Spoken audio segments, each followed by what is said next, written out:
Welcome to the Innovative Mind at Work podcast. My name is Dr. Tanya Knudsen, and I am your host. In this podcast, we're weaving business with creative processes for a new kind of leadership, one that's focused on innovation. This show is about creative leadership.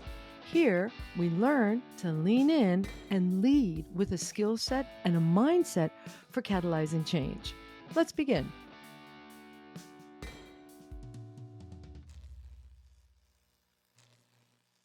Last week when we were talking about 5 Ys and an H as a way to gather data. Every time we enter a situation, a complex problem, life, we really want to assess the situation. And that's nothing more than doing what a doctor would do, which is to just diagnose by asking a lot of questions. Who, what, where, why, when, and how. What I wanted to do when we started last week was to get into that why a little deeper with a compelling why. If you recall, we talked a little bit about that. I do recall, yes. Okay, great. So let's get into that a little bit more because this is a really important thing. And we touched on this last week about I personally think it's not enough to know why. I really have to know a compelling why.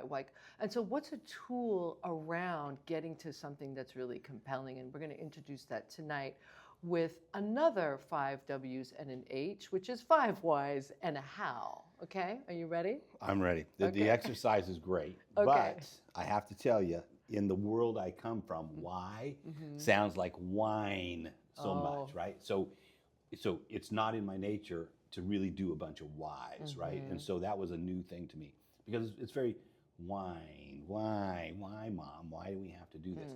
But I learned so much about the why. And so it was great when you asked me, what was the compelling why? And we talked, I think it was in episode 1, we talked about how this business really is a family disguised as a business. And so why? What was the compelling reason why I said, my toolbox is empty. I don't have the tools necessary to address the why.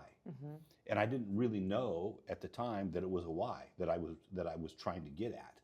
But the compelling why really is clear to me because you drug it out of me basically. But the why is because as a family, knowing that we want to transition this business from one generation to the next and hopefully the next. And we're smart enough to do our research and we can see the failure rate of generation to generation is scary. Right, that's pretty typical in businesses, right? It is, when they transition the success rate is not great when you do a generational change. A lot of that's because domain knowledge leaves. A lot of that is because the leader that had the original vision also had the connections and had friendships and had alliances and built them over time. Those are gone. So the success ratio isn't real impressive. But the compelling why is we have a baby, my business, that we're going to hand over to new parents. And these parents are great parents, no question. Smart people, smart parents, well educated, able, proven track record. But this is my baby.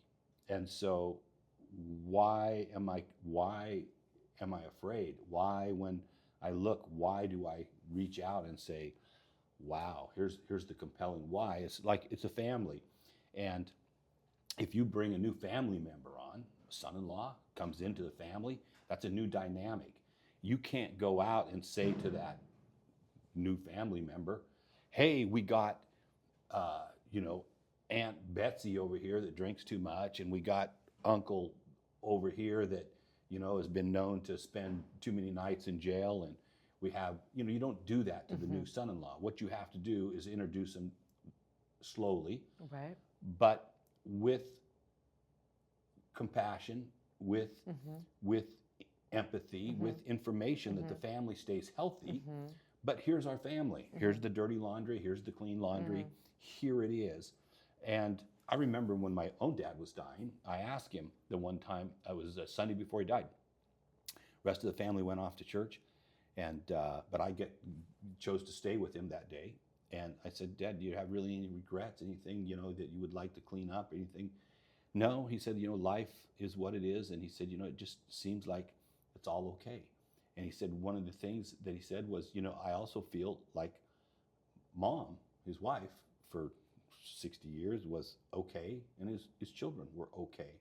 He said the thing he was going to miss was seeing the rest of the grandchildren that he hadn't met yet, that hadn't been born yet. And so that was his regret. But what I liken that to is when you leave your business that you struggled with and worried over and put your energy into, when you leave that, will the new team have that same care for each other, the same empathy for each other, the same desire, the same vision, the same, and you hesitate to leave. One of the things as I get closer to retirement, one of the things I'm looking at is, did my life matter? Did what I do move the needle? Did we do anything that was of value? And you want to say, as you're sitting on the porch and you're looking out over the, it's no secret, I'm trying to plant a vineyard in an area that's kind of new to that industry. And so you want to, in my vision now is to look over the vineyard and say, wow, it worked. They're growing. There's grapes. Oh, there's my own wine label. But when you get there, you want to say, yeah, it worked out. It's okay. My children, my colleagues, my business is okay. It's better. It's great. It's great. You want to hear from those people and say, guess what we did? We just landed this bridge across the Columbia River, wherever it's at, whatever it is, right? You want to hear their excitement. You want to hear their success. You want to hear that they're still winning. So the compelling why is because you care. It's a family. And the compelling why is, I don't want to leave and watch it fail because I didn't give it everything it needed at that last moment. But so same thing. One of the things I've wondered about is why you reached out to us and why you were able to address the pain. I remember I had a meeting coming up. The reason I reached out to you kind of first was, look, I have this meeting coming up and I just don't have the tools. I am not engaging correctly to solve this, and my time is getting short. But the other thing that we really haven't heard, or I haven't really heard, is why? Why did you start down this road? And why did you decide to intervene? Because you took what you knew as knowledge and said, I'm going to introduce it to your business. Okay. Why? Well, thanks for that question, and thanks for that story, because, I really appreciate what you talk about as your family disguised as a business. What a beautiful analogy, because, and I know you've said this, and it's true, people first, right? People matter. People matter. People matter. And within all of what you explained, I know that you got to that monologue through the exercise that we did that we want to share tonight. And thank you for the question about me. Why don't we use this exercise that we want to talk about, and you can practice it on me as I tell you why I'm here. So let's just back up a little bit. This tool is called 5 W's and an H. And really what it is asking why 5 times. Remember, we did this. 5 Y's and 1 H. And this is a tool that's also, again, very simple, as most of the tools are in creative thinking. This comes to us from Japan, from Mr. Toyota-san of Toyota, which is really looking at the root cause of something to understand at its granular level what's actually going on here, right? So I'll be the counter, okay? And you can ask me why. So Tanya, why did you, if I was starting at the big thing, why did you take this course of action? This is not a normal, let's go and get a BA in accounting. Yeah. And this trail you went down, why? Right. Well, so I got a Master of Science in Applied Imagination, the first AI, and then I got a PhD in Creative Leadership. So all things wrapped up into creativity. I wasn't a fan of creativity to get started, honestly. I didn't even really know what that meant. Like, I think most people don't really know what it meant. what I learned was it was really about problem solving. So in the world of creativity, we have a lot to say, but in big buckets, we sort of have scholarship, and then we have practitionership, or being a practitioner of creative problem solving. And so I'm more on the practitioner side. I got into this, frankly, because I wanted to be a better problem solver in my family. But why did you reach out to, a small to medium-sized business? Why did you feel, let me use your word, compelled? Why did you feel compelled to help us? Well, because I was working in a school environment first, and I started introducing creative thinking and designing classroom instruction, and got really good results. Of course, I started introducing it in my family, and I was learning that I could really redirect conversations, quality of conversations, and have more meaningful interaction more consistently. And then the natural place to go as a professional was to say, well, how might this show up in a business? Because creativity is the buzzword. Everybody wants to be creativity. I mean, world leaders identify it as a top skill. It's one of the top skills according to the World Economic Forum. It's number 2, right behind critical thinking. But to be a good critical thinker, you really need to be a good creative thinker. So I wanted to really bring this into professional life. And so that's why I reached out to you, because businesses have the good fortune of being in a really fluid environment, and that's where that's where creativity really shines, because it's a toolbox for navigating the complexity and ambiguity. So why is it so hard to get business to stop and think in, I would say a new, I would like to say a new structure. One of the things that I noticed is over the years, as running small business, medium-sized business, your brain starts to think in terms of Excel. Microsoft has trained us to be good thinkers using lines and columns, right? Mm-hmm. I visualize problems on a Microsoft spreadsheet now, because that's what we use. That's the structure. That's the tool. Why do you think it's so hard to introduce this into a business? Why are we so hard to accept? Why is it so hard for us to accept this? Why? Most of what we do is because of our subconscious patterns. That's true. We don't even think. It's like, just like we're speaking English, we don't have to think about what we're saying. It just comes out. We can do it automatically. So there's automatic behavior. There's also pattern behavior in physical structures. We drive to work the same way every day, right? We go to the same coffee shop every morning. And we know that we need to use this, this toolbox for this, and this for this, and this for that. Maybe we can get Starbucks to sponsor this. I go there every morning. Do you? Yeah, I'm going to call them. Okay, maybe. Or there's other coffee shops, There's the thief of Starbucks. Okay. Yeah, we read about those guys. Yeah, we did.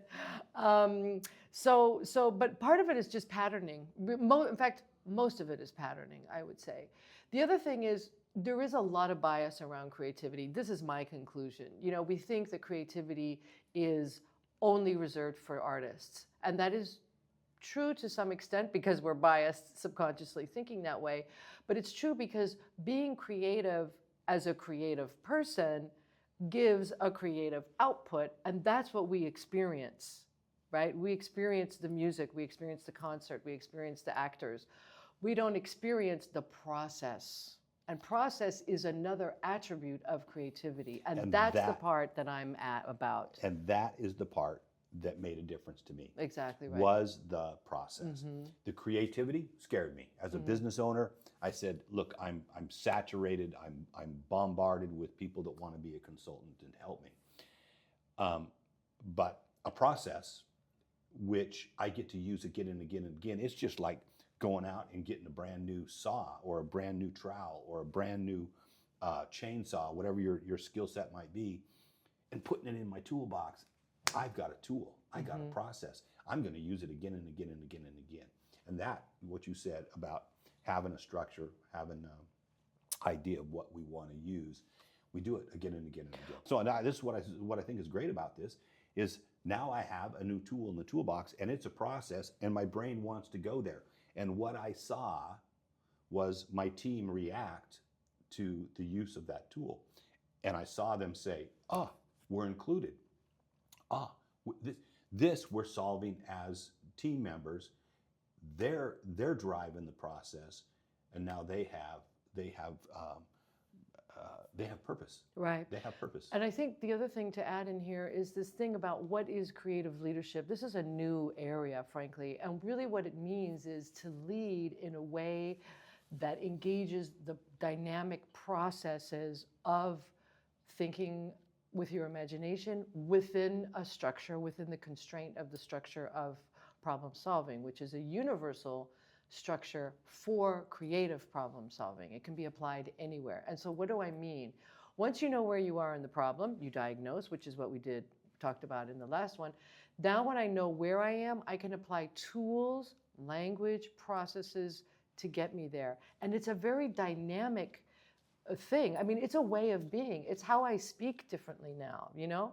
It's how I act differently now. That is creating a different persona as a leader. And this is important because leaders are in dynamic environments. Like I keep saying, it's not enough to have domain knowledge. In fact, I don't even say this, others say this. It's not enough to have domain knowledge because you're in a dynamically changing environment. So domain knowledge is the limiting factor if you cannot apply it in a dynamic situation, right?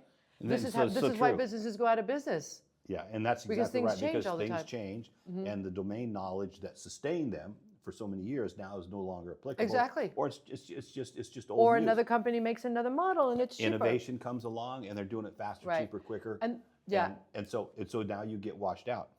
When we're in a creative environment deliberately for problem solving, I can tolerate that ambiguity because I have tools to do that. It's not like I'm stuck, I'm frozen, I'm in a freeze state, I'm in a freaked out state. I have skills to be in the dynamic environment, which is real.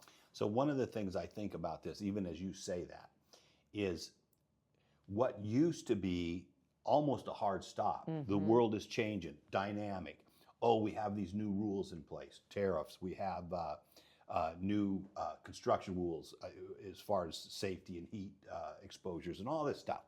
Just a hard stop. Oh man, this just going to be. But now what I found is if I have a structure and I have these people that are smart people and we all lean in with the structure, we're solving these problems, and these problems or challenges almost become a competitive advantage for us because we have the ability to say, oh, let's be flexible in thought.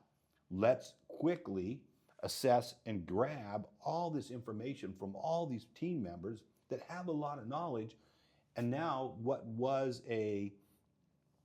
just an energy dump of and it just almost a hard stop. Now we solve it quickly, efficiently, and it's almost like it's a competitive advantage. It is a competitive advantage. There's Yeah. no doubt about it. I mean, this is what the literature says. Companies that are deliberately creative are more innovative because, and might be your fourth why, Tanya, why is creative leadership important? Why is creativity important in business? Well, because that is the advantage. It It's becomes the your advantage because what you're doing really is you are leveraging your imagination, not your imagination. By that I mean you, plural. I would say the horizontal. Everybody. It's a horizontalization yes. of a leveling of, it's the horizontalization of everybody contributing in unlimited imagination. And that is counterbalanced by, controlling and understanding what stands out and what's important. And so you have, now we're getting to the creative principle, which is divergent thinking and convergent thinking, always in that order as a process as you move forward through complex problem solving from beginning to end. So one of the things we found as we dove into that and horizontal input, that somebody would throw out an idea and somebody would build on it. And the next guy would build on that. And pretty soon we had diverse ideas that were not just an idea incubated, they were already being processed. Somebody adding to it. And so what we had was a broad platform of things that we could address that, and maybe those are the what's, what are all the things that we could possibly do. But it was from people that understood time constraints, budgets. They were real. They understood the constraints of the company, and so they were not wasted thoughts. They were not wild, out of the box. Whatever they say. Let's think outside the box, which is just a waste of time, really, because you have constraints. Well, that's right. Yeah, there is no thinking outside the box. No, there's not. But these guys are inside the box, but they have great ideas, and they're building one off the other. And so what we ended up with was this platform of horizontal platform, big table of what could we do, what could we possibly change, what would be the first thing we would change, what would be the low-hanging fruit, what would be the challenging but most call it the most dramatic change, whatever it is. But these people are building off of each other horizontally, and they understood the budgets. We didn't have to say, well, yeah, it's a great idea, but we would need to invest $2 more million in the company and buy certain equipment and learn all this new software. And we don't have the time to do that. The job's coming up. It's got to be delivered in 16 months. Right. We didn't have time. So the next why might be, why is it important that everybody contributes? Why is it important that it's more horizontal in the boardroom? Well, that's a very simple question, because if they're going to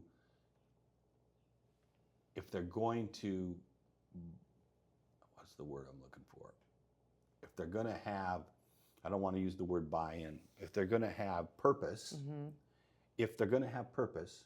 then they have to have their own input and their own visualization and their own understanding of where this boat's going, where this company's headed. It's true, and I think another word might be also motivation, right? When everybody contributes, they're in it. That's right. And I see purpose and motivation being very similar.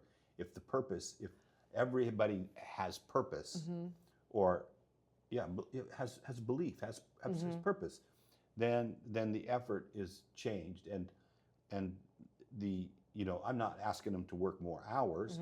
What we're asking them, what we need is the generation of thought, the energy of fresh thought, of exactly right. And thought, imagination is unlimited. We know that. All the things in the planet didn't exist at one time, right? They're all here because they were imagined. And so that is our human superpower. And that's why it's important to study and to be aware of creative process, because everything is possible. We know everything is possible, but it only becomes possible first because it's imagined. So how many whys are we on now? So we're on the last one, I think now. So horizontalization, then we got to motivation. Now motivation is really important, because when you're motivated, you're compelled, right? That's the intrinsic motivation. Nothing's really going to get in the way. So the last one would be then, well, how do you get people motivated? Right? Because that's our H. So at the granular level now, what we're saying, and I know you and I have had this conversation, like they went from like this, sitting back, to leaning in. When they're leaning in, they're in it. They're motivated. They're connected to the conversation. So how to get people to lean in all the time, I think, is the challenge. And it is, but the process, the introduced process that was my new tool, it led to that. So all these whys and their input led to the hows. What we did is followed the process, and when we had all the whys, what, wheres, and all the whens on the table, the how became the next step. Exactly. And it became almost obvious how. And the team then horizontally came up with, okay, here's how we could. Yes, and it becomes more clear. When you get to the how, then you really have the challenge before you. Well, how can we get everybody motivated to participate? How can we get the next generation of this company on board? How can we do this, right? And now you're starting to identify your problem. And our problem was a big how to solve this big ball of software horsepucky that was coming at us that we just couldn't seem to get our heads wrapped around. But time was against us. We had 3 or 4 bridges coming up, 4 bridges that were, in our world, D15 fracture critical major bridges. And to own this software and use it correctly, which was like, saying, hey, stop the business, let's learn Excel. like, okay, yeah, that doesn't just take a month, Mm-hmm. right? That takes 6 years to learn Excel anymore because it's so deep. And that's how this software was. Mm-hmm. And that was our challenge. Okay, how are we going to solve this problem? We got 4 bridges coming at us. We need to understand this. How are we going to do it? And it was amazing how many different ideas we came up with. And now, 4 or 5 months later, it's a thing we've got the challenge well handled. It's almost becoming a non-issue. It's like we spend very little brain power on it, and it was very complicated. Okay, so let's zoom out and revisit this in another way. Okay, so 5 W's and 1 H. Now I'm going to ask you. I'm going to take this into a different environment to see how it might apply in the real world, because we got on to some other stuff. Maybe it's not relatable to people. Kent, you play the guitar, am I right? Well, I play for my own enjoyment. Anybody else listening, they're probably... Okay, it was a yes or no question. And that's a yes. I'm going to say no because there's a musician in this room. Okay, well let's. And so I'm going to say no. I play strings of a guitar. Okay. I occasionally hit the right note. Okay, so and one of the reasons, so I'm just going to frame this up for the purpose of this conversation. So I know that practicing the guitar is an issue, a challenge, something that needs to happen. Let's put it that way. Yes. Okay, so to play the guitar, we need to practice. Is that true? That's true. Okay, that's kind of universally true, yes? Yes. Okay, so Kent, why is it that you want to play the guitar? Because I want to be able to connect with other people, other musicians. I want to be able to say, hey, let's play this. Or I can play the chords of X and somebody else can take off on the lead guitar. So why is it important to play with other people? Because that's what we do as humans. We connect, and it's kind of like a communication thing. It's like, you started in it wrong. You started at the end, buddy. Let's do it again. Because you said, I want to play because I like to play music, or I want to be able to sing these songs or something like that. Okay, you started too deep. Or do we need to try something else entirely? So You like to cook, right? I like to cook. Okay. Kent, why is it that you prefer to cook in the morning for breakfast? I eat scones or whatever, all these cakes and this stuff. Why do you do that instead of just go buy it? Because? Well, because health, number one. Okay, so why is it important to be healthy? You've got a whole day in front of you. It sets the tone. It's great. Why is it important to set the tone? To me, it's care. You're giving care for others. You're saying, hey, I care about you. Let me make you something that's delicious, that's healthy, that has protein And why is it important to care for others? Well, it's a way to communicate with people. You tell them you care, and then you show them you care. And so you cook for others. You invite people over to your house. You make a nice meal. You might be inclined to eat cheese and crackers if you're just by yourself. But if there's guests coming or your family's coming, you're going to make a little nicer meal. Okay, so we jumped around a little bit further, but you said why to show them that you care. So that would have been my question then, how to show them that you care by preparing a meal that's homemade from your heart. You took the time to do it, to make a connection. Okay. I don't know if that came across okay. Yeah. It did? Yeah. Okay, why don't we try with paddleboarding really quick, okay? Okay. Just because, one sentence, okay? So, paddleboarding in Seattle, very popular. Have you ever tried it? I have. Okay, yes, so why do you like it? Or why do you do it? Because very little prep time, can do it on my own. Simple. Okay, Don't have to chase fuel. okay. Just get on the paddleboard, done. So easy? Well, the sport itself is easy until the waves come up. So why is it important to do something that's easy? Just because nobody needs more brain drain in this world, right? Just keep it simple. Okay, so why is it important to keep it simple? It's because nobody needs any more brain drain. Right, okay, so how do you keep it simple? You just something go do that's something just walk in simple. the water, right? Yeah, so just you walk kind in of the get water, the idea. Get on the board. And sometimes things are really easy to find and sometimes not. But the idea really here is to get down to the granular level to say like, oh yeah, it's that. It's because I want to do something easy. Well, of course I want to do something easy. I've been doing hard stuff all day, right? So if you can drill down by asking why 5 times and then you get to a how, thank you, Ken. The Innovative Mind at Work podcast is sponsored by Vision Music Live, your source for music lessons and live performances in downtown Kirkland, Washington. Thanks for listening. For more information, check out theinnovativmindatwork.com. See you soon.